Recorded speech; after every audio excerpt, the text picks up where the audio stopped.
Bonjour mes amis, bienvenue dans ce vidéo live, philo live. On va parler de la radicalité ou du fanatisme et avec mon invité Amélie Boubkobza. Bonjour. Voilà, donc là pour l'instant il n'y a personne sauf si c'est en replay, donc on vous dit bonjour si vous êtes en replay et on vous dit rendez-vous dans 5 minutes, on va vraiment commencer dans 5 minutes. Voilà, donc pour l'instant, on a une petite phase de pré-show, c'est-à-dire qu'il va falloir partager abondamment cette vidéo, ce lien. Donc voilà, donc ceux qui regardent en replay ou sur YouTube, vous cliquez à 5 minutes, voilà, je m'engage à respecter ce timing. Donc là, on est à 38 secondes, voilà. Donc vous allez directement à 5 minutes et les choses vont commencer. Pour l'instant, on partage, alors je t'invite à partager aussi, Amélie, voilà. Donc, voilà, je fais ça, donc, parce que tu as le truc. Donc, on fait copier là, boum, et on fait partager sur ton journal. Boum, boum, et boum. Voilà, comme ça, tes amis peuvent nous rejoindre. C'est parti, voilà. Alors, nous allons philosopher pendant 1h15, voilà. Amélie me fait l'honneur de venir. Elle a consacré un long travail de thèse sur la question du djihadisme. Tu vas nous en parler, bien sûr.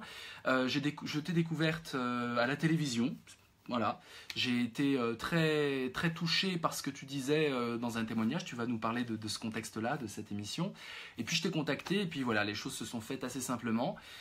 Tu n'es pas parisienne, tu es à Antibes. Ouais. Voilà, j'aime bien aller aussi chez mes invités, mais là c'était un peu loin. Dommage. Et voilà. On se dit aujourd'hui, Voilà. donc on est mieux ici. Voilà. Et pendant que tout le monde partage, mes chers indisciplinés, il faut partager massivement, plusieurs fois par personne, dans les groupes, dans vos pages, vous envoyez ça à vos amis. C'est un sujet passionnant, un sujet très important, qui a justifié pas mal de lives depuis 2 ans maintenant, sur le groupe Néo-Résistance et sur les Dream Tanks, les Agora vidéos citoyennes qu'on a fait pendant plus d'1 an. Il y a eu beaucoup de fois cette thématique de la radicalité, du fanatisme, de l'embrigadement, de l'endoctrinement. On va voir justement quel terme mettre. Voilà, donc je partage aussi. Et pendant que je partage, j'aimerais juste que tu te présentes un peu. Que fais-tu? Qui es-tu? D'où viens-tu? Voilà, en quelques mots. Je te laisse la parole. Je suis psychologue clinicienne. Je suis docteur en psychopathologie clinique, donc sur ces questions du djihadisme, puisque j'ai effectivement fait ma thèse de doctorat sur cette thématique. J'accompagne, bon, j'ai un boulot classique de psy, je travaille en cabinet, etc. Et sur ces thématiques précisément de radicalisation, j'accompagne donc des familles dont les enfants, ou un ou plusieurs enfants, ou membres de la famille aussi parfois, sont, comme on dit, radicalisés. Alors certains sont partis, rejoindre les théâtres syro-irakiens il y a maintenant quelques années, d'autres sont revenus. Certains ne sont jamais partis, mais sont radicalisés ici sur le sol français. Donc j'ai accompagné ces familles, j'ai reçu également certains individus radicalisés eux-mêmes. Et puis j'ai surtout beaucoup travaillé auprès des acteurs de terrain eux-mêmes, donc à la formation, à essayer d'expliquer le phénomène, à travailler à leur terrain à eux, à ce qu'ils vivaient, à ce qu'ils voyaient, aux difficultés auxquelles ils étaient confrontés. Voilà, à essayer d'avancer et de comprendre comme ça les choses. Maintenant encore, tu as des liens avec cette prise en charge psychologique de la radicalisation? J'ai des liens... Aujourd'hui, je veux dire. Oui, tout à fait. Ouais. J'ai encore des liens donc, avec des acteurs de terrain. Donc, je me déplace en France auprès de certains éducateurs, enfin dans différentes institutions qui me sollicitent pour ces questions. Donc à la formation là encore, ou à certaines interventions dans les établissements scolaires, auprès des jeunes, sur des groupes de parole, des groupes d'échange. C'est passionnant ce que les jeunes ont à dire notamment sur cette question. Oui, j'imagine. Et il faudra qu'on en parle. Bien sûr, on en parlera. Et j'ai toujours évidemment quelques familles que j'accompagne depuis maintenant quelques années. Oui. Malheureusement, mais j'ai toujours ces liens avec ces familles, donc voilà, dont les enfants sont soit encore sur les théâtres syro-irakiens, malgré le contexte actuel, et des parents également, dont les enfants sont ici, mais ont considérablement basculé d'un côté d'un côté assez fanatique, on va dire. D'accord. Voilà, justement, là tu tentes dans le débat. Merci Amélie pour cette présentation. Il est 5 minutes, mes amis, ça y est, nous allons commencer notre débat. Vous êtes déjà nombreux à nous écrire, on voit vos messages s'afficher, on voit ceux qui partagent. Il y a déjà 24 partages, donc c'est un record. Voilà, 24 partages, et je suis sûr que vous allez partager tout au long de ce dialogue philosophique à 3 voix. La tienne, Amélie, la mienne et la vôtre.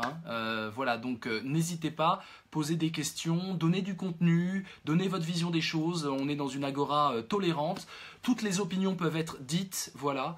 Donc n'hésitez pas à les dire, à les argumenter, et je les prendrai en compte. Autant que faire se peut, si on est débordé, je ferai une sélection la plus impartiale possible. Alors, Amélie, parlant de ce sujet de la déradicalisation, de la radicalité du fanatisme, ce qui me vient spontanément à l'esprit, c'est que c'est un thème philosophique par excellence. Je dirais même que la philosophie a partie liée depuis quasiment ses origines avec toute posture radicale. C'est-à-dire, j'entends par radical d'abord une forme de dogmatisme, c'est-à-dire une position où on affirme une vérité que l'on croit justement être vrai, sa vérité, qui n'est pas la vérité forcément démontrée, scientifique, etc., mais qui est plutôt une opinion, un préjugé, une certitude plus ou moins validée par ma propre vie. Je l'affirme et je refuse, je combats tous ceux qui vont l'entamer. Et la philosophie, c'est justement la démarche qui consiste à remettre en question ses propres certitudes, et d'autant plus les certitudes les plus implacables, celles pour lesquelles on pourrait presque donner sa vie, en tout cas celles qui, si elles sont ébranlées, remettent en question notre façon d'appréhender le monde, donc des choses très fondatrices, très profondes. Et la philosophie, c'est cet art qui consiste à pouvoir mettre du point d'interrogation, du doute, du questionnement dans les certitudes. Elle n'a pas tellement de valeur, la philosophie, s'il s'agit de questionner les choses fumeuses, évanescentes, celles qui ne prétendent pas à la vérité. La philosophie n'a d'intérêt que parce qu'on va se cuisiner soi-même dans la cuisine de ses vérités et de ses croyances les plus fondamentales. Donc, la notion même de radicalité, ce qui n'empêche pas une existence de philosophie radicale. Il y a des postures philosophiques radicales, mais si elles sont philosophiques, elles ne peuvent pas être dogmatiques. Donc j'aimerais déjà poser l'idée que la radicalité, c'est une sorte de dogmatisme d'abord, c'est-à-dire un socle de croyances auquel on adhère de façon idéologique, affective, relationnelle, familiale, spirituelle parfois, et on va combattre tout ce qui pourrait menacer notre dogme. Est-ce que ça te parle pour commencer ? Alors ça me parle, et en même temps, je crois que ça dépend vraiment comment est-ce qu'on définit cette notion de radicalisation. Il y a effectivement le point de vue étymologique qui est d'aller à l'extrême, hein, comme tu viens de le décrire. Maintenant, si on part sur le versant sociologie politique, on est là aussi à l'extrême, mais vraiment du côté d'un engagement politique, d'une position politique qui vise à bouleverser la société jusque dans ses racines, enfin dans tous ces versants. Et je crois qu'il faut véritablement s'en tenir pour ce phénomène qui nous concerne, qu'on a à tort ou à raison appelé radicalisation islamiste ou djihadiste. Je crois qu'il faut vraiment se positionner du côté de cette définition-là, du côté de la sociologie politique anglo-saxonne en l'occurrence, qui définit les radicaux de ce côté-là. Donc, pour toi, oui. Quelle différence tu verrais entre fanatisme et radicalisation ? Ou fanatisation et radicalisation, si on veut garder l'idée de processus. L'idée de processus.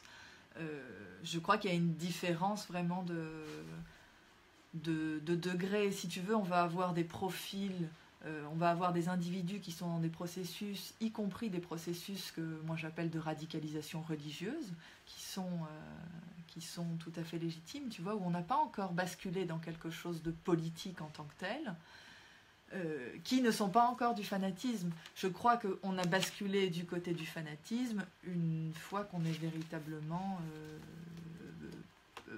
pris de tout son être, de tout son corps dans la certitude de la vérité de Dieu, et qu'on est prêt à agir en conséquence de ces paroles.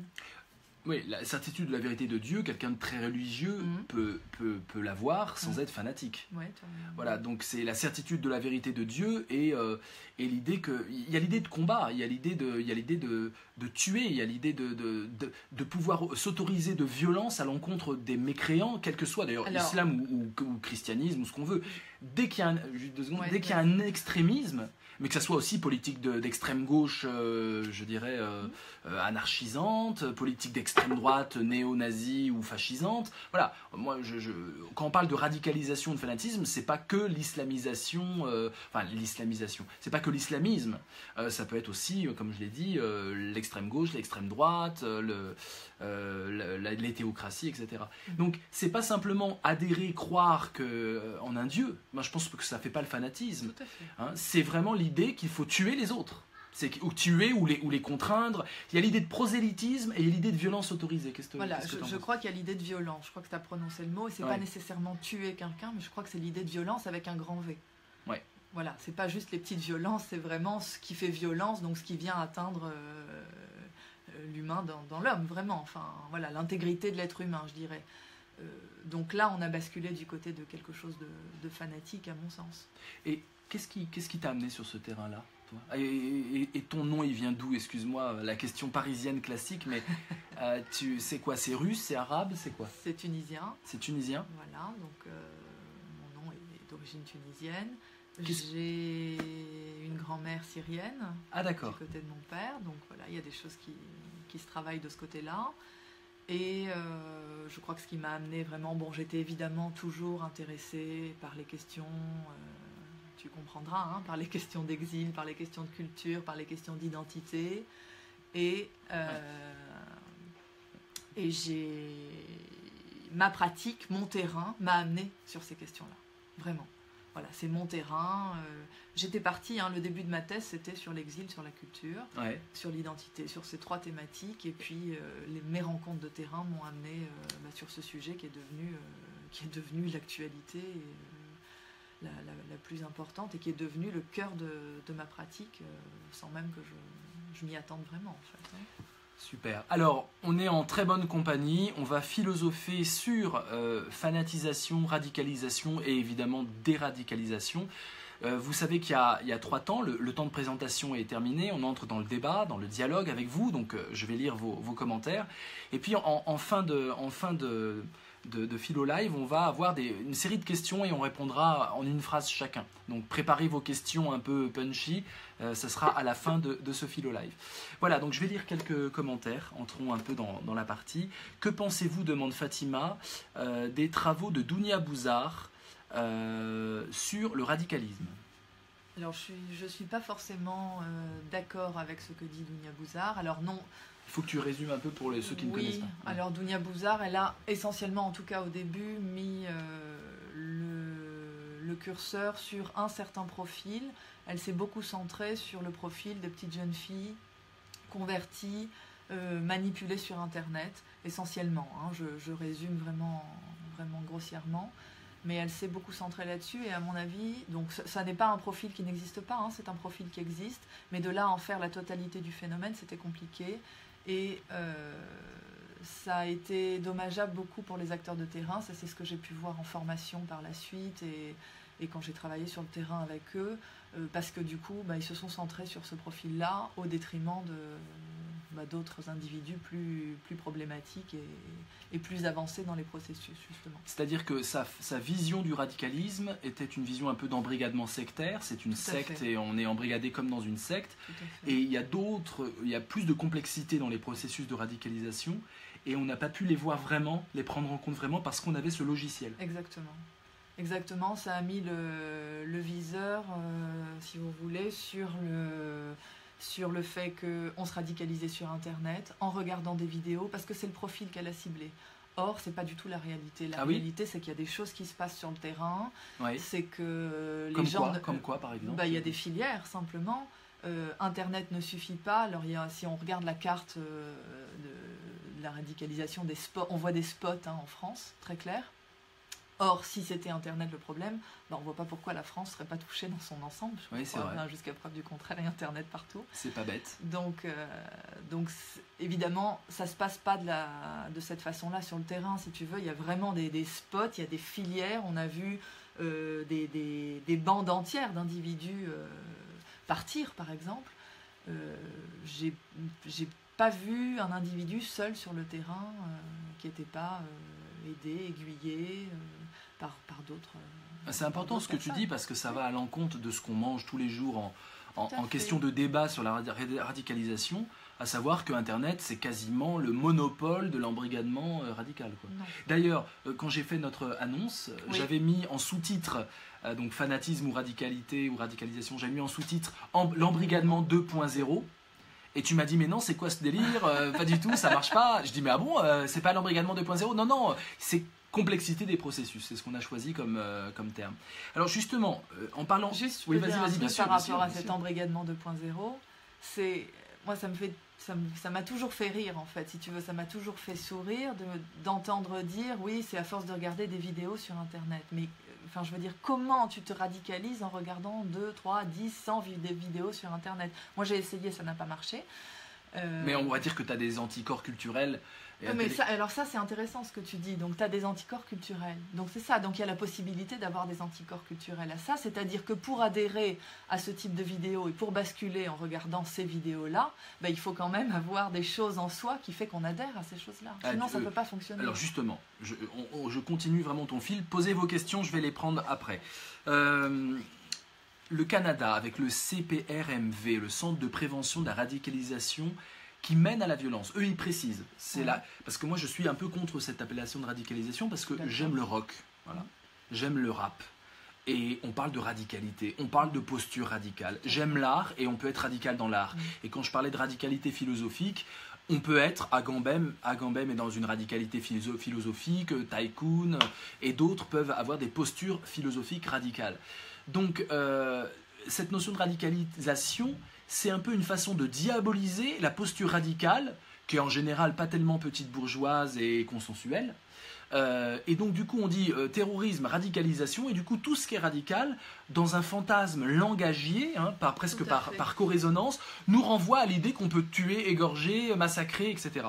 Donc, ce qui est faux évidemment. Donc eux ils ont précisé, les Canadiens, Centre de prévention de la radicalisation menant à la violence. Voilà, c'est le menant à la violence qui est très intéressant, qui rejoint la notion de fanatisme qu'on développait. En 2015 ils ont dit qu'il y a un long cheminement vers la violence possible, que ça dépend des contextes culturels, mais ils ont quand même montré, et c'est là où j'aimerais t'entendre, un même processus.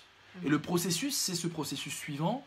D'abord, c'est des individus qui sont donc dans des pays démocratiques, ou qui vantent le vivre ensemble, où le vivre ensemble est tout le temps mis au devant de la scène, la fraternité, ce que certains ont appelé la bien-pensance, mais voilà, la fraternité, l'idée que la méritocratie, l'idée qu'on est tous libres et égaux en droit, etc. Et puis, ils s'intéressent dans leur adolescence, où ils construisent leur jugement. En Arabie Saoudite, c'est comme ça aussi? Alors tu vas en parler, Et puis, ils s'intéressent au débat, ils veulent comprendre pourquoi dans leur vie, ils se sentent parfois frustrés, parfois humiliés, parfois exclus, parfois stigmatisés. Ils subissent du racisme peut-être, ou en tout cas de l'exclusion. Ils ont un sentiment de mal-être. Et ils disent pourquoi mon sentiment de mal-être et ce paradis du vivre ensemble entrent en contradiction.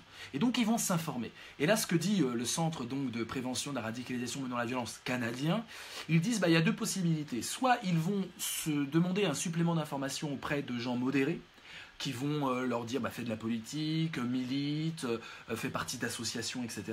Soit ils vont, et là ça rejoint un peu ce que tu dis, avoir comme réponse des fanatiques ou des embrigadeurs ou des manipulateurs et qui vont les fanatiser au fur et à mesure. Qu'est-ce que tu penses de ce schéma global, toi qui es pour la complexité justement? Non, je suis assez d'accord. Enfin, il y a des choses avec lesquelles je suis d'accord et d'autres moins évidemment. Sur le fait que ça touche un certain type de pays, je serais curieuse d'avoir leur liste. Il y a quand même des pays comme l'Arabie Saoudite, comme le Yémen, tu vois, des pays de ce genre qui sont des grands fourvoyeurs de djihadistes. Donc, Donc ça me paraît un peu réducteur de... Non, ils disent tous les pays peuvent être concernés, mais avec des styles différents en fonction des pays. Oui, ça c'est vrai. Ouais. Ça c'est vrai nécessairement. Il y a un processus identique, c'est vraiment un sentiment d'exclusion et de frustration qui mène à la radicalisation. Il y a cette question du sentiment d'humiliation qui entre en jeu, cette question identitaire en fait, du sentiment d'humiliation, ce désir d'appartenance. Ce désir d'appartenance, mais au-delà du désir d'appartenance, ce sentiment de blessure, d'injustice et d'humiliation, voilà, qui entre en jeu dans le processus à un moment donné. Qu'on aille d'un côté, si tu veux, vers le haut ou vers le bas, c'est-à-dire qu'on aille du côté d'un salafisme, donc on en parlait un peu tout à l'heure, d'un salafisme du côté d'une régression vers les premiers temps de l'islam, ou du côté de quelque chose de plus, à l'air plus intégré, de plus politique, de plus entriste en fait. Ouais. Si on reprend cette notion de dogmatisme, qui me semble être la source du processus philosophique, un dogme. Le dogme se signale comment? Le dogme se signale par une série de contraires. Le bien et le mal, eux et nous, l'Occident et l'islam. Donc c'est une vision manichéenne qui se met en place. Et c'est une vision qui empêche toute pensée. Elle existe dans tous les extrémismes. Et dès qu'elle arrive là, la pensée n'est plus possible. La philosophie n'est plus possible. Nietzsche a, de façon véhémente, critiqué ces paires, comme ça, ces duos de concepts qui s'excluent l'un et l'autre, en montrant que la complexité de la vie, justement, et le tragique de la vie, c'est que les deux peuvent être ensemble, les deux peuvent être exclus, etc. Le bien et le mal sont dans une danse morbide et solaire en permanence. Donc, dès qu'il s'agit d'avoir un logiciel qui nous met d'un côté les gentils, de l'autre côté les méchants, et il peut venir de l'Amérique avec George Bush, ou il peut venir de plein d'endroits différents, on tombe dans quelque chose qui est anti-philosophique, qui va combattre du coup la complexité, l'intellectualisme, qui va combattre la culture. La culture n'est pas binaire, elle n'est pas bien et mal. Donc ça pour moi, ça me semble être le point de départ du logiciel qui va permettre la radicalisation. Oui, je suis d'accord. Ouais. Je suis d'accord. On est vraiment du côté. Alors moi, j'appelle ça la haine de la raison, la haine de la science, oui, mais on est vraiment de ce côté-là. La misologie. On est vraiment de ce côté-là, clairement. On est du côté du bien et du mal, du côté des bons et des méchants, les mécréants, comme ils les appellent. Alors du coup, est-ce que la déradicalisation ne devrait pas travailler au corps, philosophiquement, je ne sais pas comment, cette question de dire la vie est complexe, ce retour à la pensée complexe, ce retour à la complexité de la justice et de l'injustice qui ne sont pas dans un camp et dans un autre camp. Je crois que la philosophie est l'antidote à ce phénomène, ça c'est sûr. Comme Voltaire le signalait dans son dictionnaire. Donc je suis d'accord avec toi là-dessus, je suis d'accord avec Voltaire là-dessus. En revanche, je pense... Je sentais le « en revanche ». Je me disais, il y a un « en revanche ». Oui, je pense qu'on peut agir avec ça, avec la philosophie en prévention. Oui. Là, oui. Et je crois que c'est là-dessus qu'il faut mettre l'accent, beaucoup plus que les entrées du côté de la laïcité ou de la citoyenneté, comme ça c'est beaucoup fait. Ce avec quoi je suis pas nécessairement d'accord. Ils n'ont pas forcément envie d'entendre parler de laïcité. Même si c'est important, hein. Mais je pense qu'on les sous-estime souvent, c'est-à-dire qu'on estime qu'ils ne savent pas ce que c'est la laïcité. Or, ils savent très bien ce qu'est la laïcité, tu vois, parce que c'est un combat aussi qu'ils mènent contre ça, en l'occurrence en France. Hein. Là, je parle de la France. Mais donc, la philosophie est un antidote là-dessus en prévention. En revanche, quand on est déjà avancé jusqu'à un certain point, tu vois, dans les processus, la philosophie...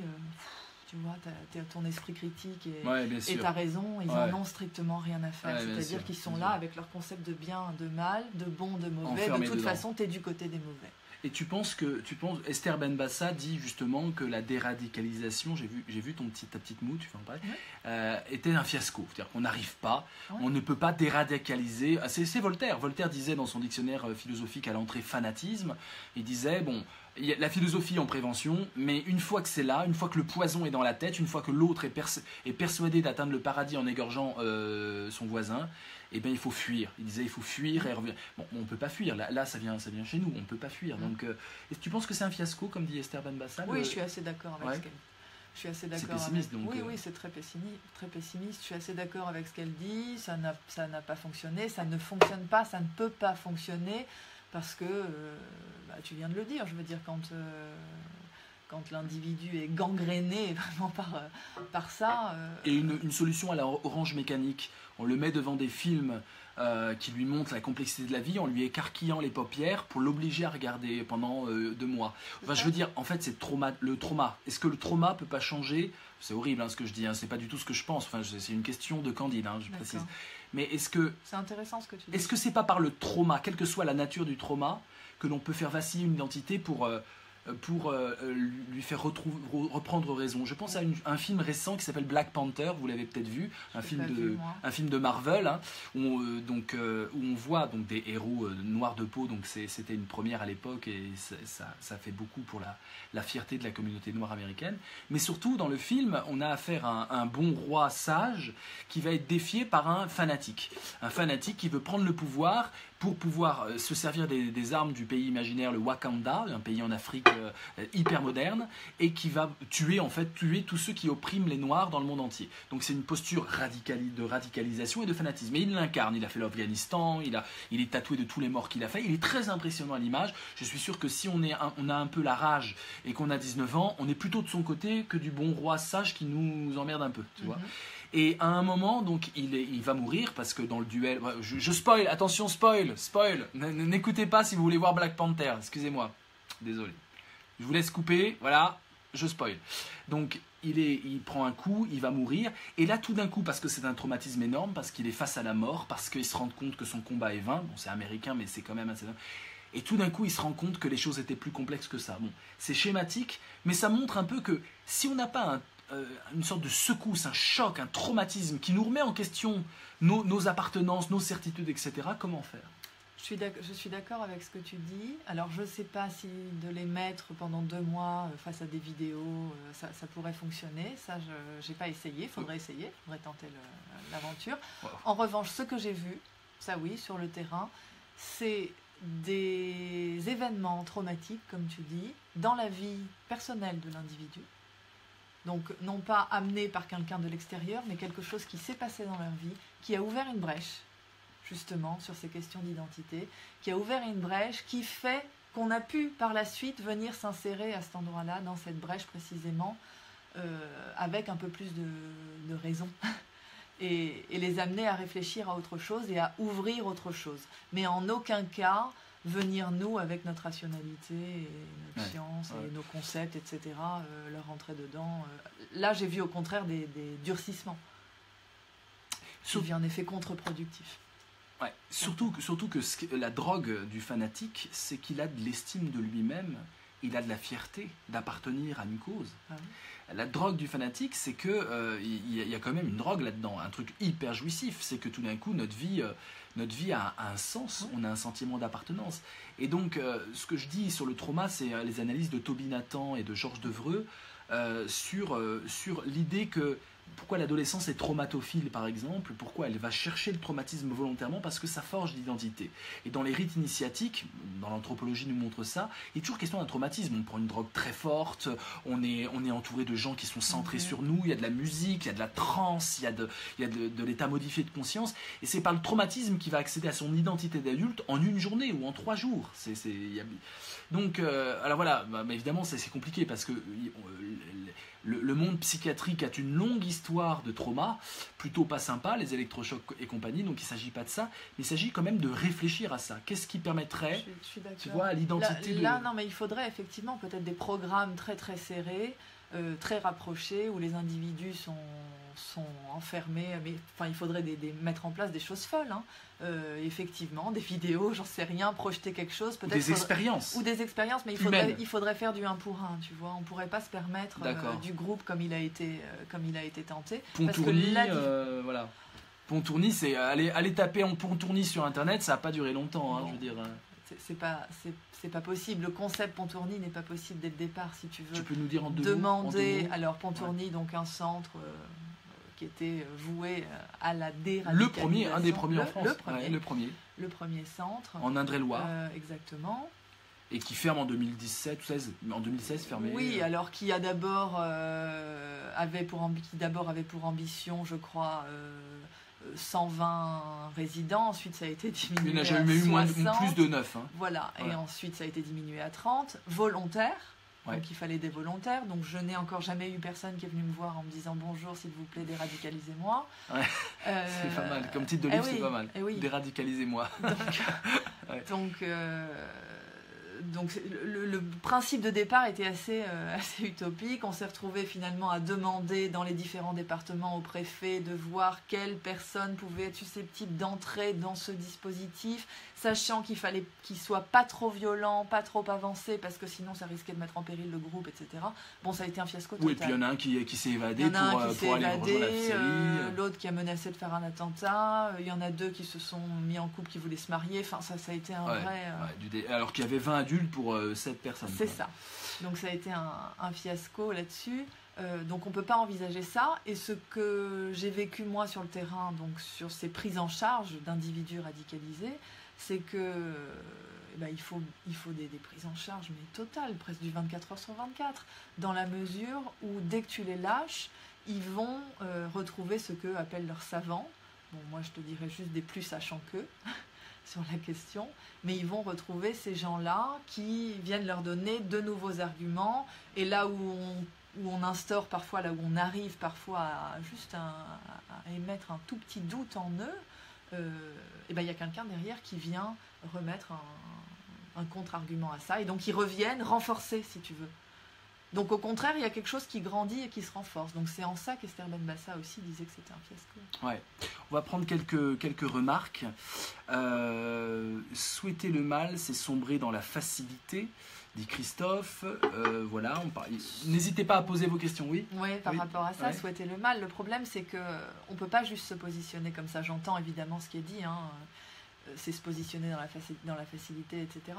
Mais le problème, c'est qu'on doit se déplacer, on doit déplacer notre grille de lecture. C'est que là, le mal et le bien ne sont pas du tout au même endroit que dans notre grille de lecture à nous. Et si on ne comprend pas ça, on ne comprend rien à la question. Très bien. Je veux dire, ceux qui le font, ils le font au nom du bien. Et ça, ils en sont convaincus. Oui, tout à fait, tout à fait. Khaled qui nous dit « C'est le résultat de l'échec de sa vie réelle.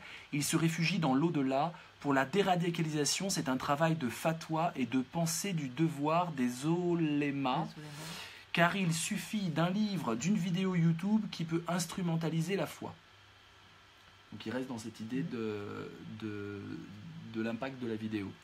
Il y a quelqu'un qui a réussi à se déradicaliser. Il était en prison, il s'appelle Majid Nawaz, c'était un activiste islamiste du groupe islamiste Hizb Ut Tahrir, excusez-moi l'accent mes amis, et puis maintenant il est journaliste, auteur, et il est pour un islam laïque. Voilà, alors c'est un ancien membre de ce groupe, il a été arrêté en Égypte en 2001, il a fait 5 ans de prison.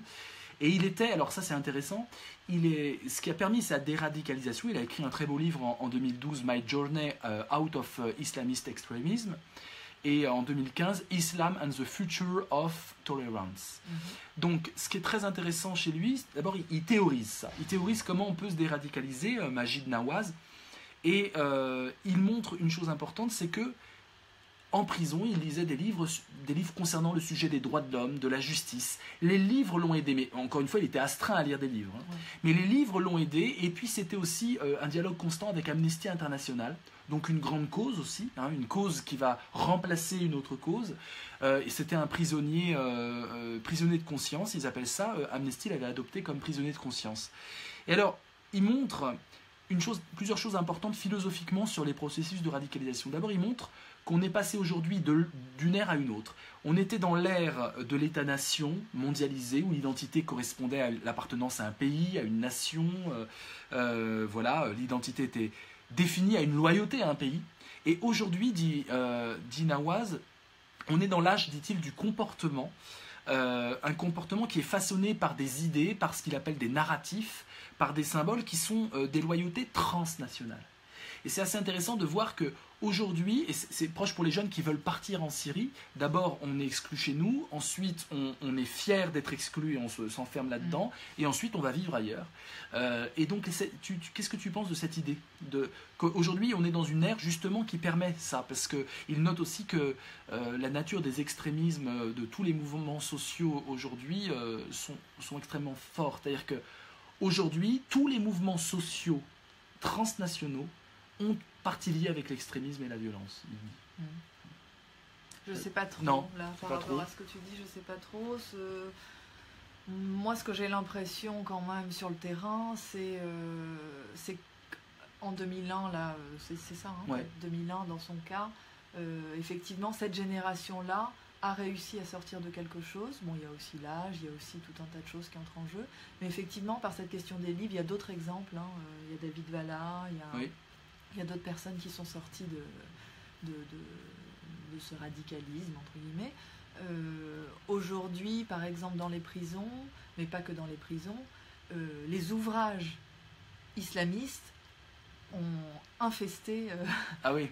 Oui, ça aussi c'est important, tu vois, c'est-à-dire que ce vers quoi ils se tournent, quand ils se tournent vers le religieux, ils trouvent, ils rencontrent de l'extrémisme. Donc ça dépend d'autres choses. Donc il y a aussi autre chose, tu vois, il y a eu vraiment il y a quelque chose qui a gagné la sphère publique vraiment aussi dans les librairies. On trouve maintenant dans tout un tas de librairies islamiques quand même quelque chose qui n'était pas encore si présent il y a quelques années. On trouve les livres de théologiens vraiment extrémistes comme Ibn Taymiyyah, comme Ibn Qayyim, enfin tout un tas de... Qu'est-ce que tu penses de Tariq Ramadan qui est médiatisé en France comme prédicateur ou pas, ou au contraire comme intellectuel, comment tu vois l'impact qu'il peut avoir? Est-ce que les radicalisés en parlent ou pas? C'est une question un peu naïve, mais c'est important parce qu'on en a eu beaucoup du Tariq Ramadan. Oui, alors ça dépend de quel côté, de quel côté tu parles, c'est-à-dire du côté des banlieues, du côté des plus bas niveaux, je dirais, de ce qu'on appelle la radicalisation par le bas. Tariq Ramadan n'est pas forcément bien vu. En revanche, du côté de ce qu'on appelle la radicalisation par le haut ou les cols blancs, on a beaucoup entendu parler des cols blancs. Il y a cette notion de col blanc. Donc là, du côté d'associations culturelles, du côté des universités, évidemment, des associations d'étudiants, des choses de cet ordre. Des politiques aussi? Oui, évidemment, du côté politique. En tant des journalismes aussi? Des journalismes? Oui, pour certains. Ouais. Mais de ce côté-là, vraiment, alors là, Tariq Ramadan, oui, est un prédicateur qui a une sacrée aura et qui a une importance et qui a beaucoup de valeur. Donc oui, son opinion, ce qu'il dit, a une influence. Mais il ne va jamais dire il faut tuer des gens, il faut être fanatique. Tous ces livres, au contraire, vantent la tolérance. La tolérance, je ne sais pas si je vais aller jusqu'à ce terme-là. Je les ai lus, c'est très ennuyeux à lire, mais c'est quand même un truc de... Il faut réfléchir, faut l'esprit critique. Enfin, dans ces livres, en tout cas, c'est écrit. Je sais pas. Oui. Alors évidemment, ils ne vendent pas le djihad armé par l'épée en tant que tel, mais on est davantage du côté d'un djihad politique, quoi. On est du côté de l'entrisme, on est du côté du noyautage, on est du côté de l'élite qui va entrer comme ça, qui va infiltrer presque les grandes administrations, les universités. Ah oui, vraiment? Oui, on est du côté de quelque chose de cet ordre-là. Et ça le djihad judiciaire. C'est quoi? Explique-nous, parce que moi le djihad judiciaire, c'est quand même tout ce qu'on voit, c'est-à-dire dès qu'un individu tel ou tel se permet, ose une critique, ose dénoncer un certain nombre de choses, il se retrouve accusé en procès. En l'occurrence, c'est lui qui prend un procès, là, en l'occurrence. Mais qu'est-ce que tu penses de cette cristallisation en France? On n'a eu que ça, médiatiquement. En parlant de l'islam, c'est vrai qu'il y a eu d'autres voix qui étaient là, mais il y a une surmédiatisation incroyable. Je veux dire, c'est quand même, ces livres, c'est quand même des trucs de curé, enfin, entre guillemets. Enfin, c'est pas non plus l'intellectuel. Pourquoi il a émergé? C'est juste le débat avec Nicolas Sarkozy qui l'a fait émerger? Tariq Ramadan? Oui. Pourquoi il y a une focalisation jusqu'à Edgar Morin qui va faire un livre avec lui, quoi. C'est juste hallucinant. Donc c'est quoi? Ça, je sais pas. C'est de l'entrisme, tu penses? Tu sais pas. Non, ça, je ne vais pas me D'accord. là-dessus. Voilà. Si vous avez des avis, n'hésitez pas. Je prends les questions. Alors, il y a un petit débat, il y a plein de débats. Le surmusulman demande Adnam Mouri. Oui, c'est Fethi Ben Slama. Alors, raconte-nous un peu.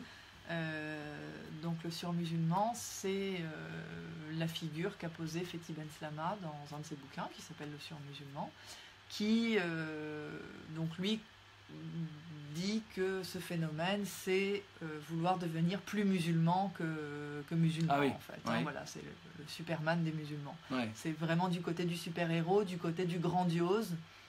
Et il y a quelque chose d'intéressant, à mon avis, dans sa théorisation, à Fethi Ben Slama, du côté vraiment de s'élever vers le grandiose et non pas la grandeur. Tu vois, on est vraiment du côté du sur quelque chose, quoi. Du super-héros, vraiment. On est de ce côté-là. C'est intéressant en termes d'identité, là encore. On est du côté du sentiment d'humiliation qui va trouver réponse dans ce sur quelque chose, en l'occurrence ce sur musulman. Après, il focalise quand même relativement sur les adolescents. Et là, en revanche, je ne suis pas forcément d'accord avec lui. Le phénomène est beaucoup plus large, à mon avis. Je dirais 15, 35, 40, quoi. Voilà. Et on ne se limite pas à quelque chose d'adolescent, même si Fethi Ben Slama me dirait Amélie, tu sais très bien que l'adolescence va bien au-delà de ce qu'on appelle adolescence. Ouais. Bon. Intéressant, très intéressant. Sandra Abdou, juste une chose à savoir, Allah aime la douceur, la beauté, la tolérance et la sagesse. Voilà. Khaled, la radicalisation tue l'affect. Alors ça c'est très important, puis toi en tant que psychologue, tu peux peut-être nous parler de ça. Alors, tue l'affect, pourtant il y a des affects. Enfin, est-ce que ça tue l'affect? Il y a une partie de déshumanisation ou pas? Alors, il y a une partie de déshumanisation. Je trouve intéressant cette réflexion. Ça tue l'affect, en effet. En revanche, il y a quand même toujours un peu d'affect. Alors moi, je disais toujours, il y a un pied dedans, un pied dehors. Tu vois, encore un pied dans l'humain, et c'est là-dessus qu'on peut essayer de travailler quelque chose. Parce que ce que j'ai vu dans les échanges, puisque j'ai eu accès à beaucoup d'échanges, hein, j'ai eu accès à beaucoup d'échanges entre les parents et leurs enfants, y compris quand ils étaient sur zone,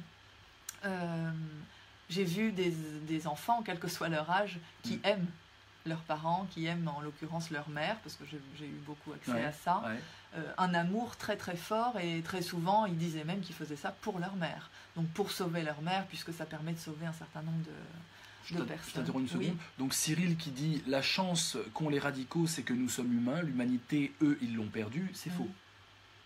Ou pas? Je ne serais pas aussi extrême, je ne serais pas aussi radicale pour le coup. D'accord. Voilà, je pense qu'il y a encore une part. Alors jusqu'à un certain point, hein, il a raison, passer un certain temps, forcément, enfin tu vois le 14 juillet à Nice, bon bah effectivement il a perdu. Oui, mais même ceux qui regardent des vidéos où on voit des mecs égorger d'autres mecs, non? Je crois qu'on peut encore attraper quelque chose. Ah oui? Oui. Et alors c'est quoi la formule magique, très chère? J'ai pas la formule magique, mais je crois qu'on peut encore attraper quelque chose. Quand on travaille, je crois qu'il y a vraiment quelque chose à faire avec les parents, et en l'occurrence avec les mères. Donc le contexte affectif, l'environnement. Oui, et en l'occurrence avec les mères qui restent quand même un objet d'amour très fort. Alors quand on arrive à faire un partenariat, parce que parfois malheureusement la famille entière a basculé, si tu veux, du côté. Tu as des exemples de cas, sans les citer nommément, mais tu as des exemples de pratiques, parce qu'on n'arrive pas à imaginer ce que c'est un partenariat avec une mère. Un partenariat avec une mère, c'est quoi? C'est Madame, votre fils est radicalisé, aidez-nous à le déradicaliser. C'est une mère qui ne reconnaît plus son enfant, c'est une mère qui ne reconnaît plus la pratique religieuse, qui a vu ça au départ d'un bon œil, se disant il va enfin entrer dans le droit chemin, il va arrêter les conneries, et c'est une mère qui à un moment donné se dit non mais attends, c'est pas mon islam, ça, c'est pas l'islam que je pratique, il y a quelque chose qui va plus, il y a quelque chose qui m'a échappé, il va beaucoup trop loin, les positionnements sont trop loin. Alors quand on a la chance de rencontrer ces parents-là, ils sont vraiment partenaires du dispositif, c'est-à-dire qu'ils vont se mettre de notre côté, c'est-à-dire qu'ils vont aider, alors avec des ambiguïtés, avec des ambivalences, mais ils vont aider à faire avancer les choses, ils vont parler, ils vont se positionner aussi peut-être de façon plus cadrée aussi avec leurs enfants, ce qu'ils ne faisaient pas nécessairement auparavant. Mais l'amour de la mère, j'ai vu, je me rappelle, ça m'avait marqué, je me rappelle d'un jeune qui avait fait une tentative de départ vers la Syrie, qui a été arrêté au départ.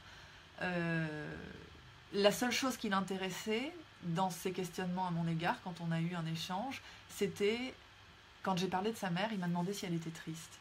Et j'ai trouvé intéressant, il y a quelque chose de ce côté-là, du côté du lien affectif, du lien d'amour avec la mère, que j'ai vraiment vu. Moi, j'ai un exemple, alors pour le coup une anecdote, d'un jeune en Syrie qui demandait à sa mère donc de lui envoyer des vêtements, de lui envoyer des choses comme ça, et qui lui demandait de les laver dans la lessive de la maison. Pour l'odeur. Pour l'odeur. C'était quand même extraordinaire. Ouais, pour l'odeur de la mère, quoi. Pour l'odeur du nid, du cocon maternel. De l'enfance, oui, oui. de l'insouciance. Oui. Très très beau. Très intéressant parce que ce serait par les complices, les gens avec qui il y a un mélange affectif, qu'on pourrait transformer l'identité. Ça rejoint vraiment ce que je pense sur l'identité. L'identité comme un écosystème. Un système qui fait ce que je suis. Ce que j'aime, ce C-E-U-X, ce que j'aime me font. Oui. Et... Je ne sais pas si certains, j'imagine, certains d'entre vous, je ne sais pas si toi, Vincent, tu as suivi le procès Mera. Oui, bien sûr. Il y a quelques semaines. Le positionnement de la mère est fou. Bon, le positionnement de la mère est du côté de son fils. Enfin, on sent toute la... Malgré, oui. Et oui. Oui. C'est tragique. C'est tragique. C'est tragique. Donc évidemment, avec une mère comme ça, il n'y a pas de partenariat possible. Alors il se trouve que moi je connais très bien Abdelhani Mera, puisque j'ai pas mal travaillé d'ailleurs avec lui. Donc le frère... Oui, qui a fait un tour de France. Voilà, c'est ça, qui combat quand même ce phénomène, qui en a lui-même été victime à un moment donné, et qui combat aujourd'hui ce phénomène. Quand il parle de cet univers familial, il explique comment ça a pris comme un cancer dans toute la famille. Et ça viendrait d'où? Ça vient de la mère? Ça vient d'un...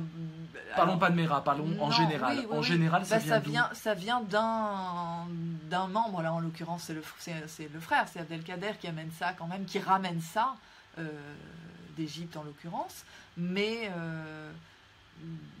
oui, ça vient d'un individu et puis ça se transmet. Alors c'est assez incroyable de voir par exemple le nombre de fratries qui sont... Oui, c'est vrai, oui. des frères, oui. Plein de frères. Oui, parce que forcément, c'est des personnes avec qui on est très proche, c'est des personnes avec qui on partage probablement le plus jusqu'au sang. Et il y a des choses qui se transmettent d'un à l'autre, il y a des identifications qui se font d'un à l'autre.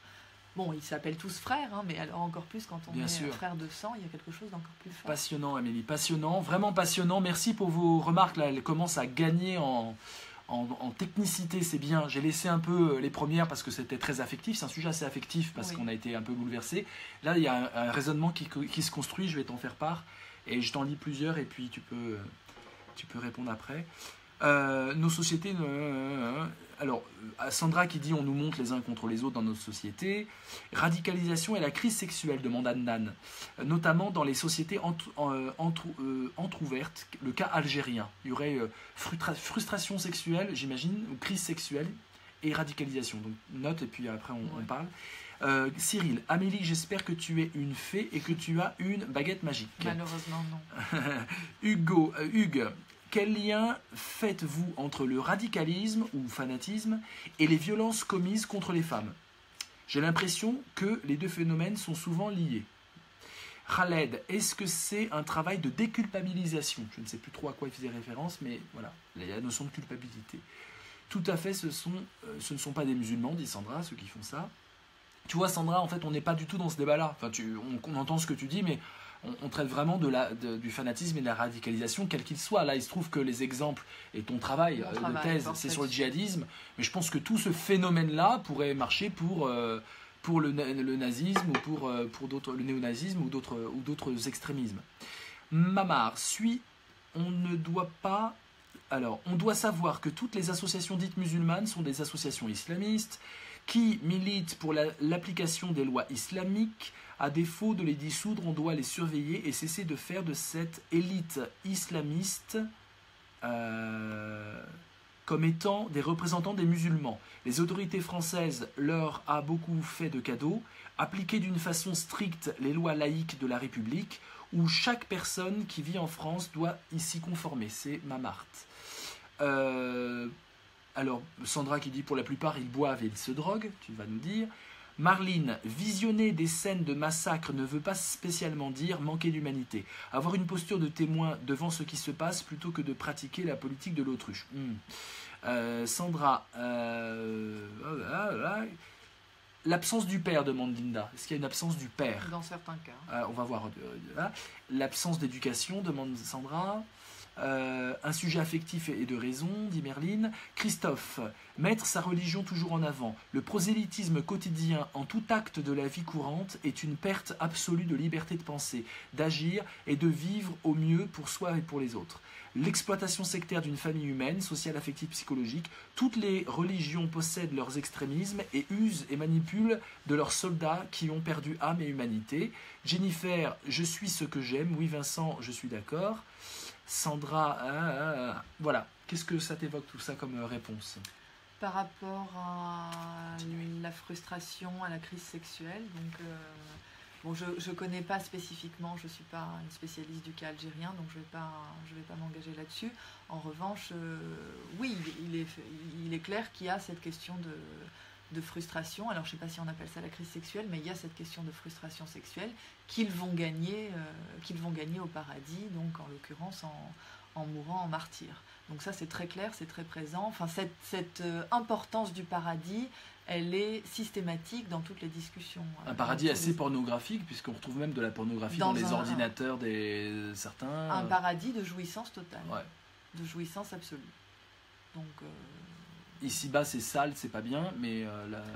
Ici-bas, c'est interdit pour pouvoir l'obtenir dans l'au-delà, donc avec tout ce qui représente le paradis, donc comme ils le décrivent, les vierges, les le houris, miel, le lait, le vin qui coule à flot, l'eau pure, etc. Enfin, l'or, le safran, voilà. Enfin, vraiment, on est dans un paradis de jouissance totale et absolue. En tout cas, c'est comme ça qu'ils le vivent et qu'ils l'attendent. Hein. Donc ça, c'est très clair là-dessus.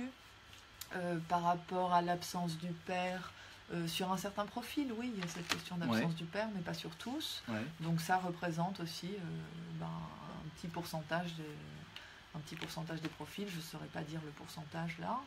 Idem sur l'absence d'éducation, ça concerne aussi un type de profil, mais on a une autre entrée qui est au contraire du côté de l'éducation, du côté d'une très haute éducation. Hein. On est vraiment, je le disais tout à l'heure, sur les universités,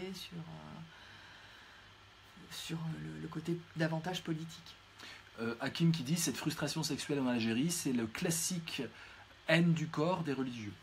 La haine du corps, la honte du corps, la culpabilisation peut-être aussi de ça. Je reviens un peu à Najid Nawaz parce que j'ai lu ses livres et qui sont intéressants.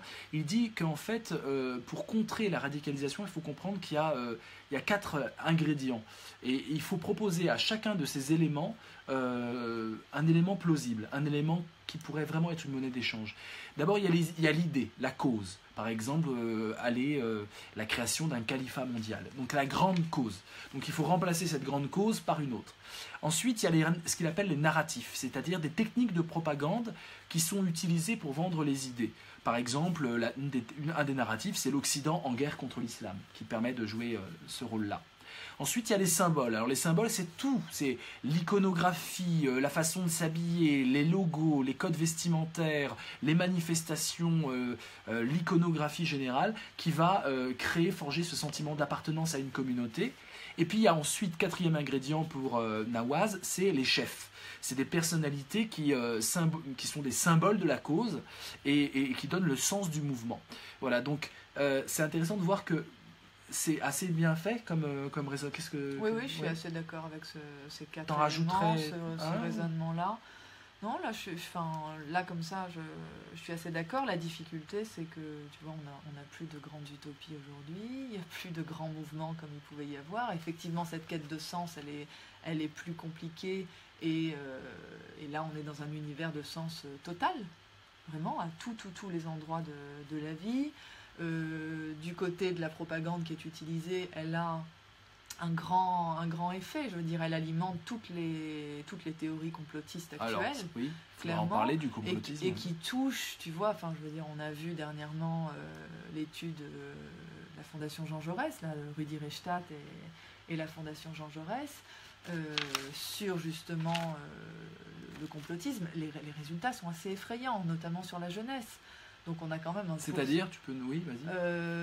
Je sais plus les chiffres exacts, mais c'est assez effrayant. Je veux dire, on a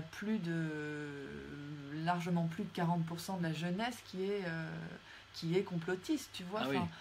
Gravissime. Qui est prise dans des théories complotistes, alors sachant que ce complotisme est un des ingrédients qui amène à ces positions de donc radicalisation. Les Illuminati, les reptiliens, les francs-maçons, la zone 51 et compagnie. Quoi. Voilà, les États-Unis, Israël, enfin tout ce que tu veux, quoi. Il y a tout et n'importe quoi. Les rétroviseurs de la voiture des frères Kouachi.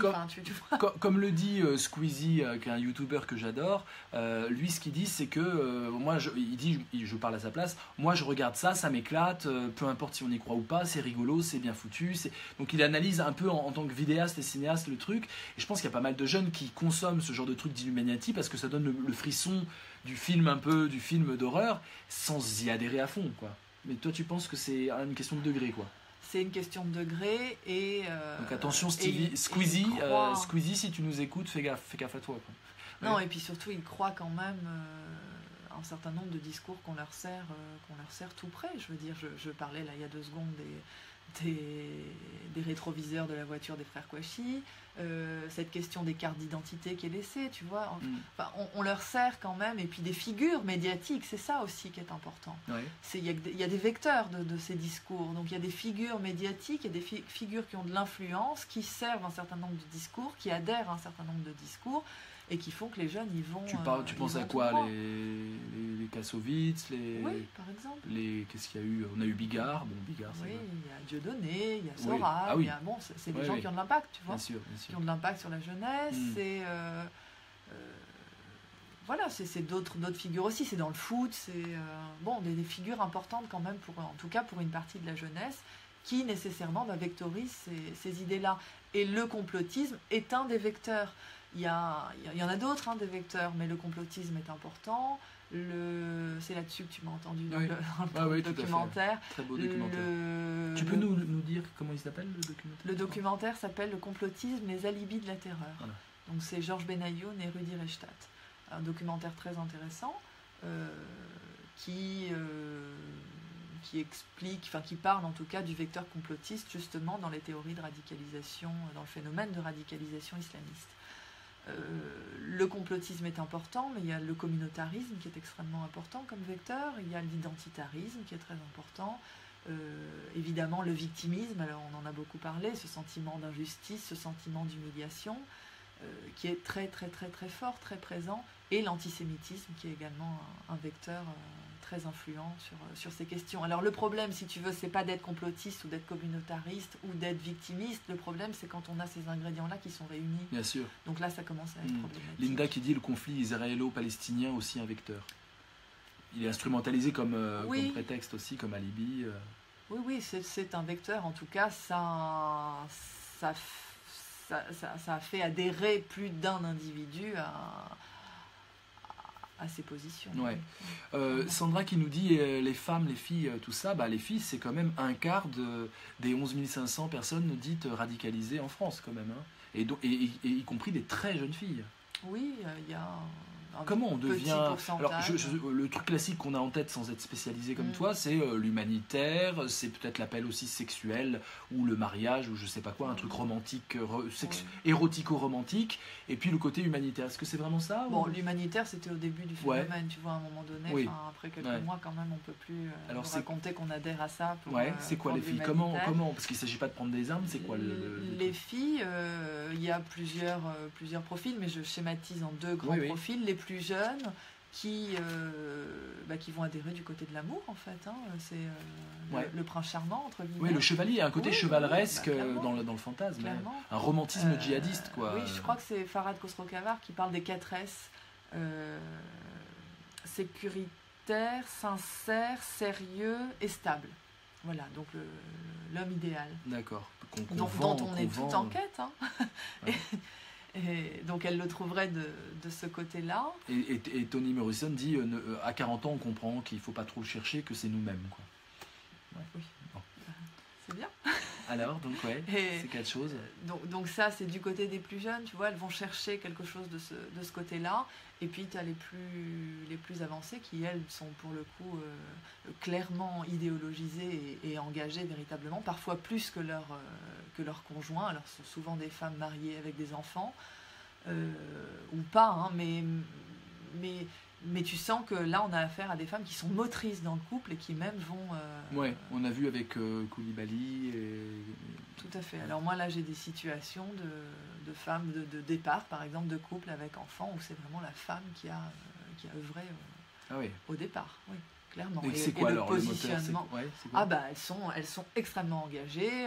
On parle là d'un djihad par le ventre. C'est forger la future génération de musulmans combattants. C'est effrayant quand on voit des documentaires là-dessus et qu'on voit comment ils endoctrinent l'État islamique, comment endoctriner les jeunes. Là, on se dit, c'est les jeunesses hitlériennes, déjà. Il y a un truc d'embrigadement. Oui, c'est clairement quelque chose.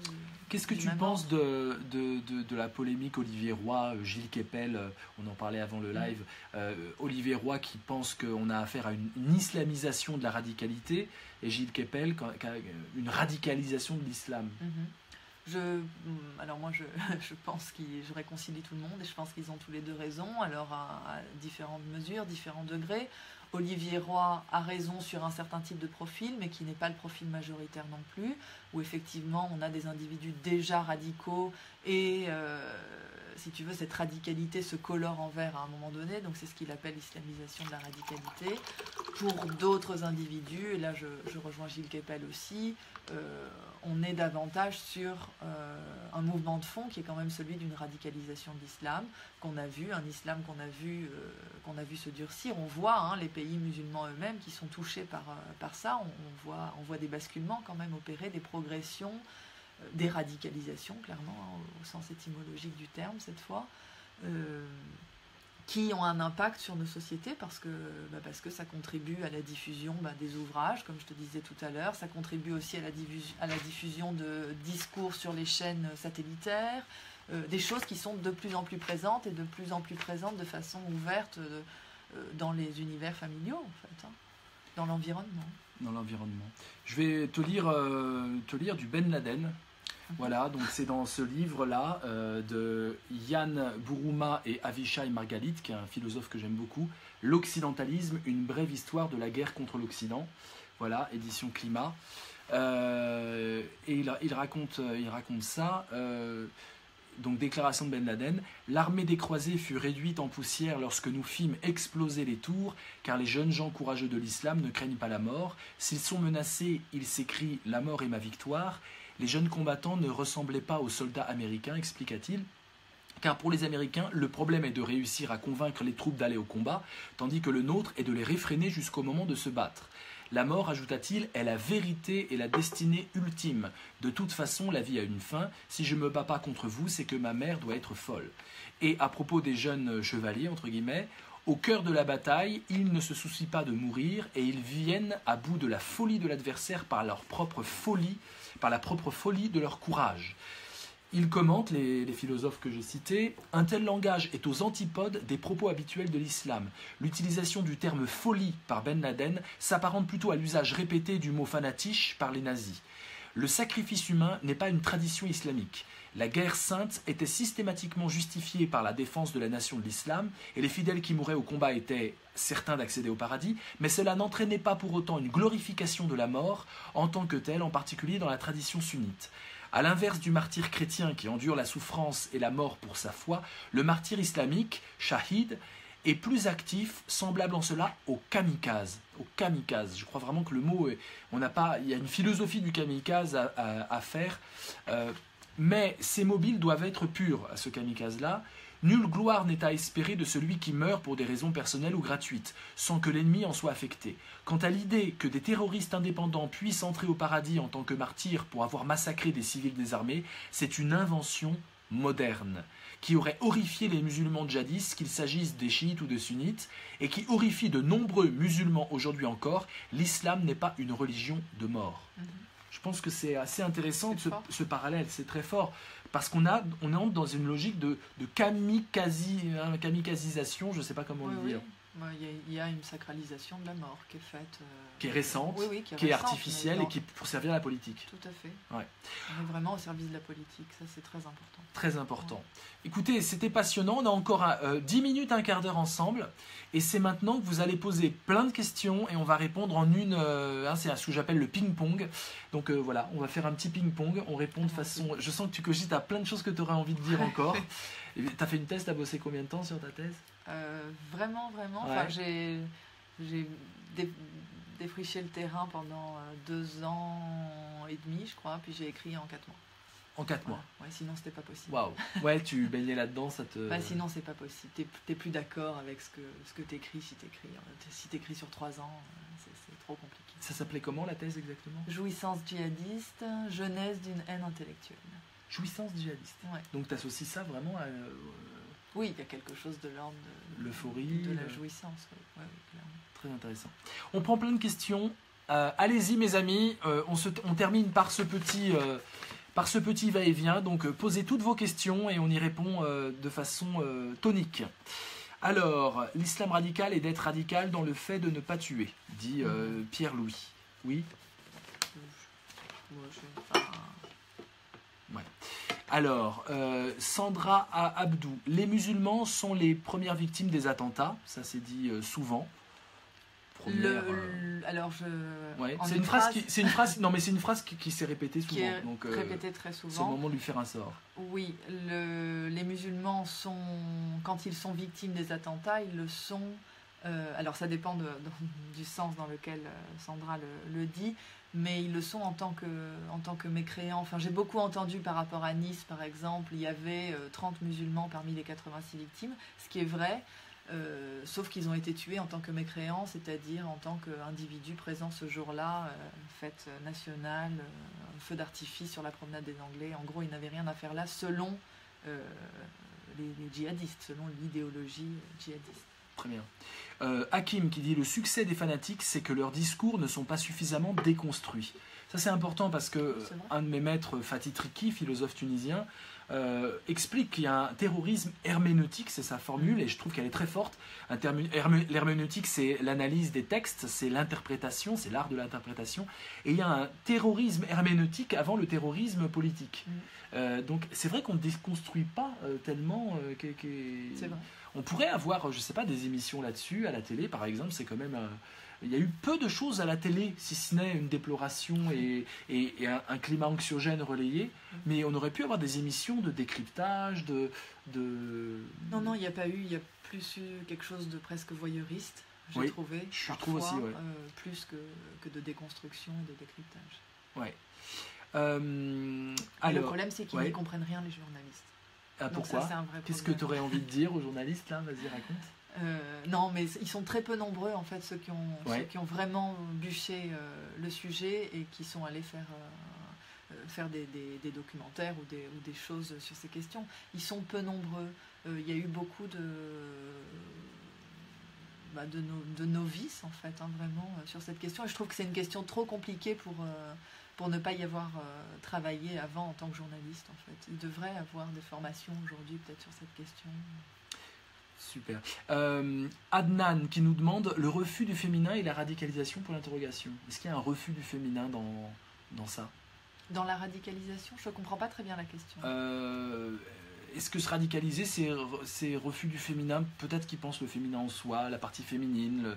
Enfin, je sais pas. Adnan, dis-moi ce que tu penses. Je crois pas, parce que du côté des femmes, elles considèrent, quand on les écoute parler, elles considèrent vraiment nos mœurs comme de la dépravation, comme extrêmement dégradante. Donc c'est pas un refus du féminin en tant que tel. Elles envisagent le féminin autrement. D'accord. À propos de femmes et tout ça, la question du voile, en une phrase, on va régler la question du voile en une phrase, mes amis. Alors, je vais régler la question du voile en une phrase. Ouais, vas-y. Balèze. J'ai aucun problème. Je n'aurais aucun problème avec le voile et je n'ai jamais eu aucun problème avec le voile s'il n'était pas l'utilisation politique d'un objet du religieux. Voilà. Magnifique, une phrase et plein plein de questionnements possibles. Donc allez-y, posez vos dernières questions, mes indisciplinés, c'est le moment. Linda, ne dit-on pas que le paradis se trouve sous les pieds de la mer et dès lors l'espoir viendrait de l'implication des mères et de leur valorisation pour l'interrogation? Effectivement, donc c'est un hadith. Les hadiths sont les actes et les récits sur les actes et les paroles du prophète. Un hadith dit que le paradis est sous les pieds de la mer. C'est un très beau hadith, sauf qu'un jour j'ai mis un imam valorisant ce hadith-là face à un individu radicalisé qui lui a répondu « Non mais ça c'est un hadith qui n'est pas authentique, c'est un hadith faible puisque parmi ces paroles il y a des faibles et des forts. Ouais. Non authentique dans le sens où si ma mère c'est une mécréante, le paradis ne peut pas être sous ses pieds », ce qui était d'une logique implacable selon sa grille de lecture. Très bien. Donc c'est compliqué même avec ces considérations-là. Ces considérations-là. Qu'est-ce qu'on a d'autre? Des pistes de solutions, demandait Eddy. Des pistes, comme ça. J'en ai pas, malheureusement, j'en ai pas. Pour moi, les seules pistes de solutions, les seules vraies pistes de solutions sont du côté de la prévention. Pour tous ces jeunes perdus, il précise, pour tous ces jeunes perdus. Oui, mais c'est de travailler en amont. Je crois qu'il faut les prendre très très jeunes. Je crois qu'il faut commencer à faire des ateliers peut-être philosophiques, des choses de cet ordre-là, dès l'école primaire. Les faire réfléchir, éveiller leur esprit critique et ne pas... Je vais te dire, moi, ma piste de solution. Ma piste de solution, c'est la thumétique, c'est-à-dire c'est une sorte de science de l'impétuosité. Et je pense qu'il faut qu'on héroïse le vivre ensemble. Philosophiquement, je pense qu'on présente la démocratie, le vivre ensemble, la tolérance comme des choses molles, fades, peu excitantes finalement. Je suis d'accord. Alors qu'il y a un côté grandiose et extrêmement héroïque et voire chevaleresque dans la tolérance. Et cette bien-pensance qui a été décriée par une quantité de brochettes d'abrutis sur les médias, eh bien en fait, je préfère ça à la mal-pensance. Et la bien-pensance, c'est pas la bien-pensance, c'est un héroïsme du quotidien. Le vivre ensemble, c'est héroïque. C'est héroïque que de s'aimer à travers nos différences. C'est héroïque d'avoir des relations de citoyens ensemble, d'avoir une conscience politique, c'est héroïque. D'essayer de chercher la vérité à travers tous les voiles du mensonge, c'est héroïque. Et je pense qu'il faut héroïser la philosophie dans ce sens-là. Donc c'est pas une philosophie à la Antoven, un truc un peu bourgeois qui s'adresse à un monde universitaire complètement aseptisé, coupé du monde, mais c'est vraiment une philosophie un peu de combat. Enfin, un combat, ça plairait pas à certains, mais une philosophie de front en tout cas. Et vivre ensemble est un héroïsme. Et si on arrive à changer notre impétuosité, notre thumos, thumétique, parce que ça vient du thumos. Platon définit le thumos comme la partie presque guerrière et irascible de l'âme. Si on commence à créer une colère philosophique et une conception du vivre ensemble comme étant un héroïsme et quelque chose qui n'est pas du tout donné d'avance, et quelque chose qui est un combat de tous les jours, où jamais c'est acquis, où la liberté n'est jamais acquise, mais doit être tout le temps relancée dans des problématisations de prise de conscience, d'éducation des nouvelles générations, etc. Je pense qu'on aura des futurs héros qui choisiront pas la case de l'héroïsme un peu sombre et complètement déstructuré, mais un héroïsme extrêmement positif pour tout le monde. Donc je crois qu'il faut rendre le positif dans nos vies héroïque, et c'est ce qui manque aujourd'hui. Alors il faut redéfinir auprès de ces jeunes, parce qu'il faut le travailler avec eux, ils sont l'avenir de tout ça. Il faut redéfinir auprès de ces jeunes ce que tu appelles le vivre ensemble. Moi j'aime mieux vivre en commun, essayer de redéfinir quelque chose de commun, de ce commun justement, et pas les laisser glisser sur ce qui est en train de se passer, à savoir une juxtaposition des communautarismes. Bien sûr. Et qui n'est absolument pas un vivre Bien sûr. Bien sûr. C'est un concept de mon maître, Fatih Triki, vivre ensemble dans la dignité. Il y a une très belle vidéo, je vous la mettrai en description, où je l'interviewe, c'est un diaporama, et il explique que vivre ensemble dans la dignité, c'est un magnifique combat qui demande toutes les ardeurs de la jeunesse. Voilà, donc Sandra, on finit avec encore 2 minutes comme ça d'échange. C'est pas gentil pour Raphaël Antoven, mais je vous comprends. Bon, écoutez, ça va, il est sympathique. C'est de bonne guerre. Voilà, c'est de bonne guerre, ça va, il s'en remettra. Oui, le vivre ensemble sans tabou et le faire ensemble, dit Linda, bien sûr, ça va avec.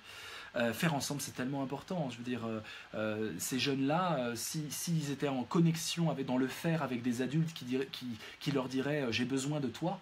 Parce que qui dit j'ai besoin de toi à la jeunesse aujourd'hui? Les extrémismes et les marchands. On a les marchands, on a les politiques, on a les extrémismes, mais il faut du j'ai besoin de toi d'un adulte par rapport à des jeunes à tous les niveaux, y compris le niveau du faire. tout à fait. Hein? Mais à commencer par leur donner la parole. Alors, tu vois, on revient au départ, bien mais sûr. quand j'interviens dans ces groupes de jeunes, en fait, quel que soit leur âge, début de collège, etc., ils ont des choses à dire sur ce sujet, ils ont des pensées, je crois qu'il faut les écouter, il faut leur donner la parole, il faut leur laisser la possibilité de s'exprimer là-dessus. Et ils sont très en demande de formation et d'éclairage théorique sur ces questions, quand on veut bien les écouter aussi, tu vois. Et leur offrir cette possibilité de débat entre eux et de montrer qu'il y a la possibilité d'un désaccord et d'échanges, mais ce qu'on ne fait plus. Ça se fait plus. Christophe qui dit « Pour une journée mondiale sans religion, quel bonheur !» Alors ça, c'est provoquant, mais ça fait réfléchir. Sandra, non pas vivre en commun, car justement vivre ensemble, même sans point commun. Oui, je suis d'accord. Hakim, ils sont cohérents et je pense que la solution... Moi, je ne suis pas d'accord, parce que pour vivre ensemble, il faut un commun. Il faut D'accord. partager un commun. Ça ne veut pas dire des points communs, mais il faut partager mais on partage l'espace, on partage la ville, on partage... c'est du commun. Oui, oui, d'accord. Bon, alors je réconcilie tout le monde, vous avez raison les deux. Sandra, tout est possible quand on se donne les vrais moyens. Malik, vivre ensemble avec l'islam, c'est juste impossible. C'est ce que vous refusez de comprendre. Pas du tout d'accord, Malik. Pas du tout, mais alors pas du tout, c'est juste surréaliste ce que tu dis. Dans ce cas, les Tunisiens ne peuvent pas vivre ensemble, le Maghreb ne peut pas, enfin, c'est n'importe quoi. La laïcité, justement, c'est ça, c'est dire que c'est une affaire privée et que ça ne doit pas empêcher de vivre ensemble. Justement, la religion ne doit pas empêcher de vivre ensemble. Et il y a un islam laïque, ça existe, voilà. Sandra, j'ai tout lu, je crois qu'on est bon là. Cyril, aimons-nous tels que nous sommes. Sandra, le commun des mortels. C'est joli. Ouais. Khaled, il faut leur faire sentir qu'ils sont aimés et acceptés. Ça, c'est fondamental. C'est un combat politique d'inclusion. Et je pense que l'art et la culture sont sous-estimés comme moyen d'héroïsation de cette jeunesse. Si la jeunesse comprend qu'on peut être aussi dans une expressivité de soi qui ne soit pas destructrice, mais constructrice à travers l'art et la culture, c'est-à-dire si on met cette jeunesse-là en cohésion avec des artistes pour qui le sens de leur vie n'est pas forcément la religion, n'est pas forcément la haine de l'autre, mais le sens de la vie, c'est de créer, c'est d'expérimenter, c'est d'être dans la culture. Je pense que ça peut inspirer des immenses talents dont on est privé aujourd'hui parce que les artistes ont quitté la cité, tout simplement. Et le monde de la culture est réservé, encore une fois, à une élite. Ma critique de cet animateur de philosophie, en fait, c'est l'idée d'un élitisme mis sur la philosophie et la culture. Au nom de populariser, on intimide le peuple et on enferme la philosophie dans une chasse gardée, alors que la philosophie par essence doit être dans la rue. Un mot de la fin, Amélie? Tu as aimé cette expérience? C'était une première pour toi, le live? Le live comme ça, oui. Ouais. Très intéressant. C'est quoi tes prochains combats? On te suit comment? Qu'est-ce que tu vas faire par la suite? Je continue ce combat, je continue d'agir, d'aller là où de militer, parce que je suis une militante dans l'âme. Mais militer pourquoi? Sur cette cause-là, ouais. C'est un combat que je ne lâcherai pas. Je peux pas lâcher ce combat-là, c'est trop important. On ne peut pas céder là-dessus. M'a fait Amélie, dit Cyril. Oui. Gentil, Cyril, il est très gentil. Et il a dit je vais être radical, mais vous êtes formidable. Vous êtes magnifique. Merci Cyril. Merci Cyril. S'il y en avait plus des comme toi, on serait vraiment gorgé d'amour, mais c'est vrai qu'il y a peu de likes avec des cœurs qui défilent. Donc on se dit que voilà, c'était un débat difficile. Mais n'hésitez pas, vous pouvez liker pour nous. Voilà, nous enthousiasmer à la fin. Mais merci Amélie, donc tu continues aussi d'être psychologue. Je continue d'être psychologue et je continue de me déplacer en France aussi, là où on m'appelle pour intervenir dans différents endroits. Voilà, super. On a des super... on a des likes, ça y est, on est heureux, on a des petits cœurs. Il nous fallait ça mes amis, parce qu'on a tenu 1h15 avec vous, c'était passionnant, un sujet hyper important et à la fois, je suis ravi de le faire en live avec... quelqu'un d'autre, je l'ai fait beaucoup en face à face et là c'est un éclairage très très riche. Je crois que je vais regarder cette vidéo et vous allez aussi la partager. Je la mettrai sur YouTube, il faudra partager la vidéo, la liker, la commenter aussi sur YouTube. Diffusez-la, c'est important. Il y a eu de la philosophie directe qui s'est faite grâce à Amélie et grâce à vous. Il y a d'autres choses à dire Voilà, malheureusement. je te réinviterai. Dans un an on se refait ça, une piqûre de rappel et on voit comment les choses ont évolué. À bientôt les indisciplinés, au revoir, merci. À bientôt. Au revoir.